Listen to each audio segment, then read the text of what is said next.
Have you noticed? Corn has taken over your brain? Yeah. Don't laugh.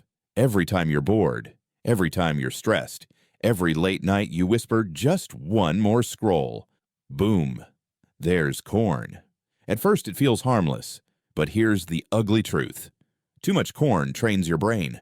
Like a lab rat, it rewires your focus, kills your creativity, and makes real life feel dull. You think you're choosing it, but nah. The corn is choosing you.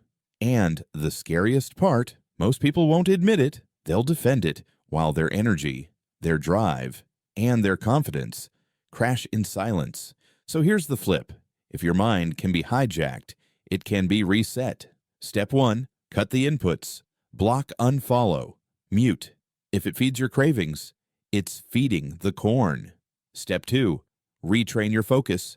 5 minutes daily. No music, no phone. Just you versus your thoughts. Step 3, anchor your goals. Write down one thing you want, more than that cheap dopamine hit. Strength, success, self-respect. And when the cravings bite, look at it. Here's the test. The moment you win that fight, even once, you'll feel a rush, stronger than any corn high ever gave you. That's real control. That's freedom. And if you're still not convinced, fine, stay stuck in the cornfield. But don't cry later, when your future leaves without you.